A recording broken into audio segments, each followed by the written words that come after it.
Hello and welcome to Pant commerce classes. देखिए class 11th का term 2 के लिए एक बहुत इंपॉर्टेंट चैप्टर है बिल्स ऑफ एक्सचेंज, जिसमें हम 4 वीडियो ऑलरेडी अपलोड कर चुके हैं। आज हम 5वीं वीडियो आपके लिए करके आए हैं, जिसमें हम आज 2 टॉपिक कवर करेंगे, रिटायरिंग अ बिल अंडर रिबेट और दूसरा डिसऑनर ऑफ बिल। इसके ट्रीटमेंट क्या होता है, इसके एंट्रीज कैसे बनती है, ये हम आपको आज बताएंगे।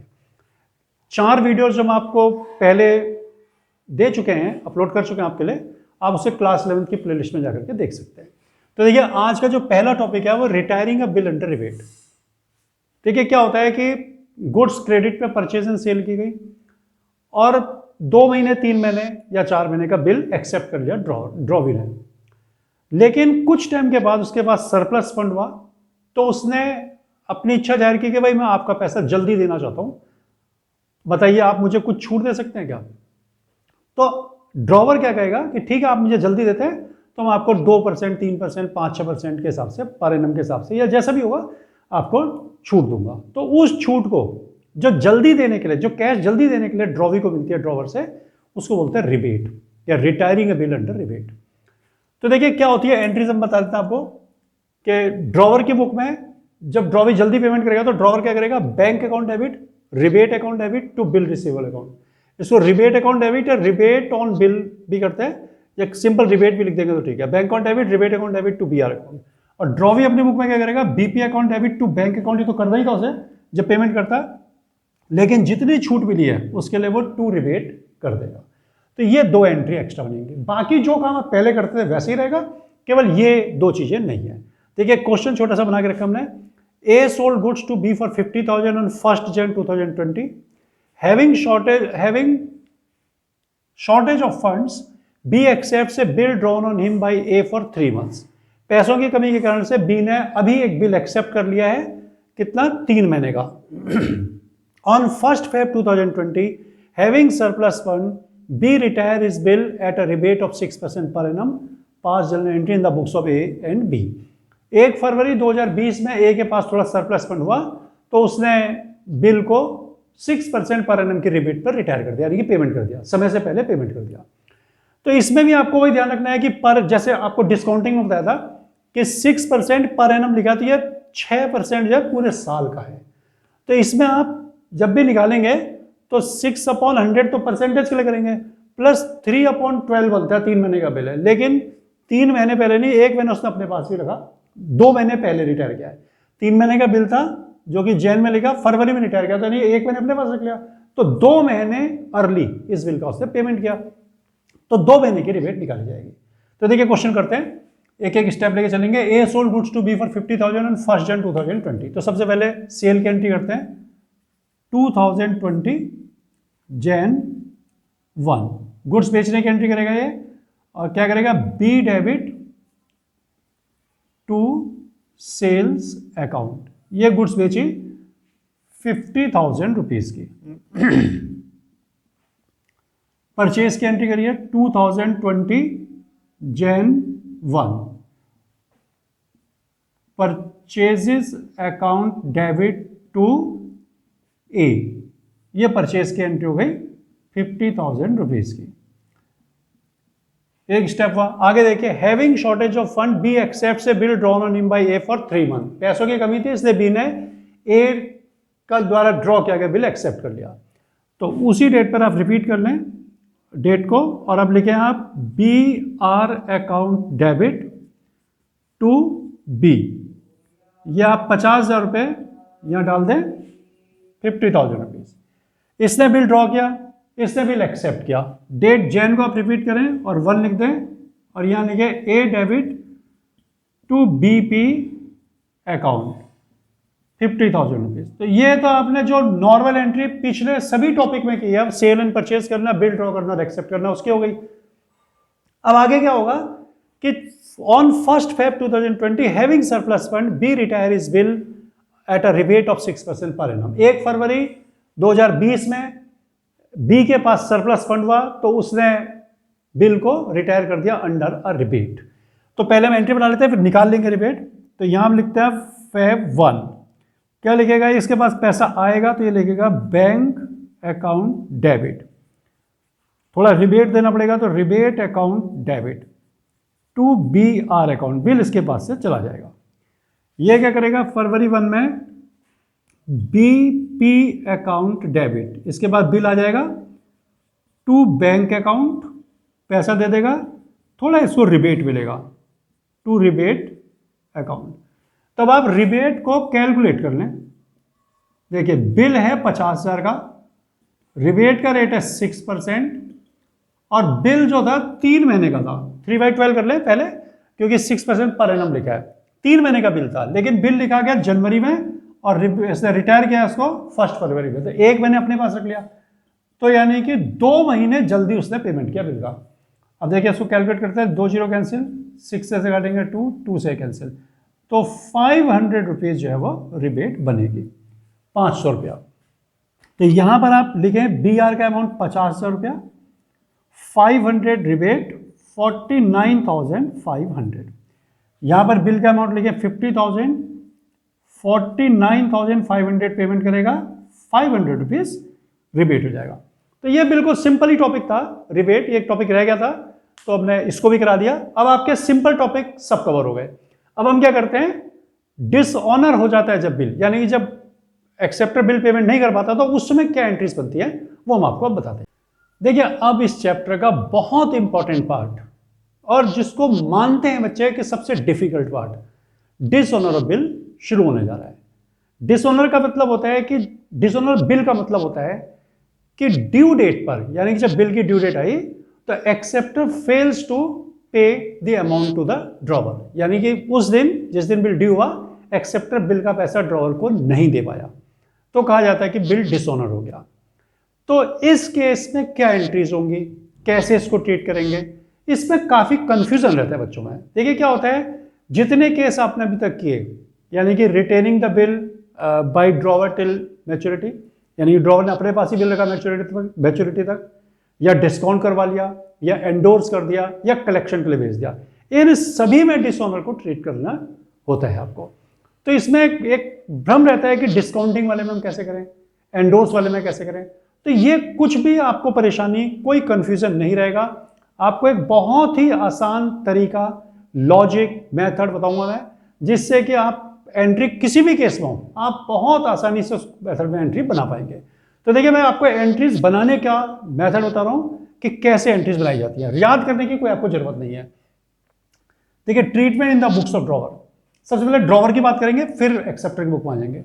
ड्रॉवर की बुक में डिसऑनर के लिए क्या एंट्री होगी, तो सिंपल रूल है, debit the person responsible for dishonour, जो डिसऑनर के लिए रिस्पॉन्सिबल है उसे डेबिट करिए। तो ये बात मैं लिख देता हूं,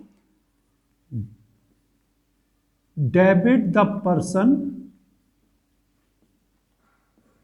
रिस्पॉन्सिबल फॉर डिसऑनर, यानी कि जो डिसऑनर के लिए रिस्पॉन्सिबल है, तो कौन होता है, यूजुअली एक्सेप्टर, एक्सेप्टर होता है ज्यादातर। लेकिन देखिए ऐसा है ना, अगर मान लीजिए ए ने बिल लिखा और बी ने एक्सेप्ट करके लौटा दिया उसे, फिर ए ने सी को दिया, सी ने बी डी को दिया, और यहां करके बिल डिसऑनर हो गया, तो यहां से शुरुआत होगी। तो debit the person responsible for dishonour, इसका मतलब है जो जिसके प्रति रिस्पॉन्सिबल है। तो डी ने तो बिल बी से नहीं लिया था, तो डी बी को डेबिट नहीं कर सकता, डी सी को डेबिट करेगा, सी रिस्पॉन्सिबल है, सी ए को डेबिट करेगा, ए बी को करेगा। तो ये बात आपको ध्यान रखनी है कि debit the person responsible for dishonour, जो डिसऑनर के लिए रिस्पॉन्सिबल हो उसको आप डेबिट कर दें। तो यूजुअली एक्सेप्टर्स ले कह रहे हैं कि ज्यादातर एक्सेप्टर तो खैर है ही रिस्पॉन्सिबल, अगर एक ही पार्टी है, इसने बिल रिटेन किया है और इसको दिया, तो फिर इसके लिए यही पार्टी रहेगी ना, तो ये हो जाएगा। तो यूजुअली एक्सेप्टर होता है, लेकिन वैसे आप देख लें कि जो भी रिस्पॉन्सिबल पर्सन हो उसको आप डेबिट कर दें। दूसरा क्रेडिट किसको करेंगे, क्रेडिट द पर्सन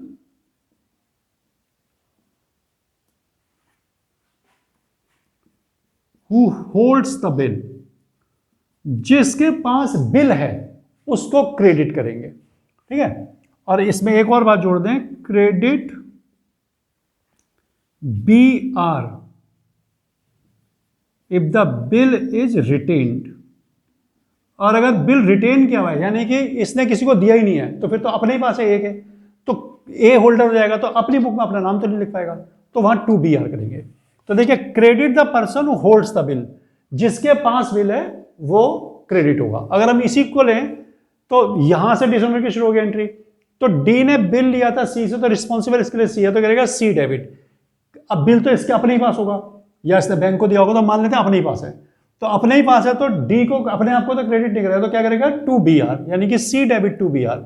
सी क्या करेगा, सी ने बिल ए से लिया था तो डेबिट ए, और होल्डर सी ने डी को दिया था तो सी के लिए तो होल्डर डी है, तो करेगा ए डेबिट टू डी। इस तरह से आप एंट्री बनाएंगे। तो ध्यान रखना है, debit the person responsible for dishonour, usually acceptor, जो बंदा डिसऑनर के लिए रिस्पॉन्सिबल है उसको आप डेबिट कर दें, और जिसके पास बिल है उसको आप कर दें क्रेडिट। तो ये बिल्कुल सिंपल तरीका आपका, retaining the bill till due date हो गया, डिस्काउंटिंग ऑफ बिल हो गया, एंडोर्समेंट ऑफ बिल हो गया, कलेक्शन के लिए भेजा हुआ बिल हो गया, सभी केस में ये आपके ट्रीटमेंट काम कर जाएगा। इसी दो चीजों से आप सारी एंट्रीज बना पाएंगे। आपको कुछ एक्स्ट्रा एंट्री याद रखने की जरूरत नहीं है, आपको सिंपल ध्यान रखना है कि रिस्पॉन्सिबल कौन है और होल्डर कौन है। किस होल्डर मतलब आपने जिसको बिल दिया आपके लिए तो वो होल्डर हो जाएगा। अच्छा, ये क्या करेगा, इसको तो हमेशा कोई भी केस हो इसको ये एंट्री करनी है, BP account debit to drawer. इसको किसी से मतलब नहीं कहेगा भैया मैं तो बीपी डेबिट करूंगा और मैंने तो बिल ड्रॉवर से लिया था, नहीं कि बी के बुक पर जब एंट्री होगी तो कह रहा है बीपी अकाउंट डेबिट टू ए। इसको कोई मतलब नहीं कि सी के पास है, डी के पास है, ई के पास है या ए के ही पास है, किसी के पास हो इसको एंट्री करनी है BP account debit to drawer. ये सिंपल एंट्री हो गई आपकी किसकी, डिसऑनर ऑफ बिल की। अच्छा, अब एक और स्थिति राइज होती है कि जब बिल डिसऑनर हो जाता है तो इस बात को सर्टिफाई भी करना पड़ता है कि bill was dishonoured on presentation, कि प्रेजेंटेशन पर बिल डिसऑनर हुआ। रीजन क्या होता है कि अगर आपका पैसा अनपेड रह गया, डिसऑनर हुआ तो अनपेड ही रहा होगा, तो आप उससे पैसा मांगेंगे एक्सेप्टर से। अगर एक्सेप्टर डिनाई कर रहा है कि नहीं देता तो आप उसको कोर्ट में लेकर के जाएंगे, तो वहां पर आपको सर्टिफाई करना पड़ेगा कि मैंने बिल प्रेजेंट किया था, इसने पैसा नहीं दिया। अदरवाइज अगर एक्सेप्टर ये बोल देता है कि मैंने तो मना ही नहीं किया पैसा देने के लिए, मेरे पास आया नहीं, और उल्टा डिफेमेशन का केस डाल देता है, तो आप फंस सकते हैं। तो इस बात से बचने के लिए आप क्या करेंगे, बिल की नोटिंग करवा लेते हैं। नोटिंग से क्या होता है कि सर्टिफाई हो जाता है कि yes the bill was dishonoured on due date और ऑन प्रेजेंटेशन। तो एक वकील होता है कोर्ट में यानी कचहरी में, जिसको बोलते हैं नोटेरी पब्लिक। तो उस वकील के पास या उस एडवोकेट के पास जो नोटरी पब्लिक होता है, ये राइट्स होते हैं कि बिल की नोटिंग कर सकता है। तो आप उसको बिल दे देंगे, वो चेक करेगा और पता करेगा उससे कि भाई आप नहीं दे रहे पेमेंट, तो वो उसको नोटिंग कर देगा, लिख देगा कि yes the bill was dishonoured on presentation. तो वो अपनी जो फीस देगा उस फीस को बोलते हैं नोटिंग चार्जेस। उसका ट्रीटमेंट क्या होगा, तो देखिए सबसे पहले देखते हैं in the books of drawer में क्या ट्रीटमेंट है। ये तो एंट्री बनेगी, इन्हीं के साथ उसको भी ऐड करना पड़ेगा। देखिए मैं ये लिख देता हूं, noting charges if paid by the drawer with his own self। यानी कि अगर ड्रॉवर ने खुद दिया है नोटिंग चार्जेस, जैसे मैं बता रहा आपको, ए ने बिल लिखा, बी को दिया, सी को दिया, ऐसे है, ए ने अगर खुद पे किया है ना, तो वो क्या करेगा, यानी या यहां से आ जाइए, यहां पर डी है ना, ये तो डी यहां पर डी सुनो, यहां से एंट्री शुरू करेंगे, तो डी स्टेम होल्डर है, तो डी ने नोटिंग चार्जेस पे किया है, तो वो क्या एंट्री करेगा, तो ये पेड बाय द ड्रॉवर, यानी कि होल्डर मान लो, अगर यहीं पर है तो ड्रॉवर हो गया और यहां पर तो होल्डर हो गया। तो जिसने नोटिंग चार्जेस पे किया है वो क्या करेगा कि जब एंट्री पास करेगा डिसऑनर की, तो उसी एंट्री में नीचे लिख देगा टू कैश अकाउंट। ठीक है, तो क्या लिखेगा, credit cash account while passing entry for dishonor। यानी कि जब डिसऑनर की एंट्री आप करेंगे तो उसी समय आपको कर देना है टू कैश अकाउंट। जैसे डी के पास बिल है तो क्या करेगा, डेबिट द पर्सन रिस्पॉन्सिबल, यानी कि सी डेबिट, अपने ही पास बिल है तो टू बी आर, उसी में नीचे लिख देगा टू कैश अकाउंट, यानी कि C debit to B R to cash account. जितना पैसा उसने नोटिंग कर दिया वो टू कैश में लिखेगा और जोड़ करके बिल के अमाउंट पे सी को डेबिट कर देगा। तो ये तरीका है कि अगर जिस बंदे ने नोटिंग दिया वो जब एंट्री करेगा तब क्या होगा। अच्छा, अब अगर किसी थर्ड पार्टी ने दिया, जैसे कि अब ये सी का एंट्री करेगा, सी ने तो नहीं दिया नोटिंग, तो डी ने दिया, तो सी को क्या करना है, वो केवल बिल के अमाउंट में जोड़ के एंट्री करेगा। मान लीजिए 10,000 का बिल था, 100 रुपए नोटिंग है, तो वह 10,100 की एंट्री कर देगा, ए डेबिट टू डी 10,100। तो इसमें हम लिख देते हैं, A paid by a third party तो add to the amount of bill while passing entry for dishonor, यानी कि जब डिसऑनर की एंट्री करेंगे तो आपको बिल के अमाउंट में ही उसे जोड़ देना है, अलग से कोई एंट्री नहीं करनी है। तो ये नोटिंग चार्जेस का ट्रीटमेंट हुआ। तो ये डिस्काउंट आपका डिसऑनर का कंप्लीट ट्रीटमेंट आ गया। अच्छा, ये क्या करेगा, इसके लिए कोई परेशानी नहीं है, कोई भी केस हो कुछ भी हो, इसको डिसऑनर की तो ये एंट्री करनी है। अगर नोटिंग चार्जेस हो गया तो इसको क्या करना है, इसी एंट्री को देखिए नोटिंग चार्जेस कर देता हूं मैं, नोटिंग चार्जेस, तो इसी के लिए एंट्री कर देगा। ये एंट्री तो करनी है, इसको बीपी अकाउंट डेबिट, यहीं पर लिख देगा noting charges account debit to drawer, इसको ये एंट्री करनी है। तो ये देखिए कंप्लीट ट्रीटमेंट हमने आपको बता दिए डिसऑनर के केस में एंट्रीज कैसे प्रिपेयर होती है। तो आज आपको दो टॉपिक हमने करा दिया, rebate on bill, retiring a bill under rebate, और दूसरा एंट्रीज फॉर डिसऑनर। तो आज इनको आप अच्छी तरह से देखिए, स्टडी करिए इनकी, पढ़िए इनको, और उसके बाद नेक्स्ट वीडियो से हम आपको कराएंगे क्वेश्चंस कि डिसऑनर के क्वेश्चन को कैसे ट्रीट किया जाता है एक्चुअली। तो यही एंट्रीज इन्हीं के थ्रू मैं आपको करके दिखाऊंगा।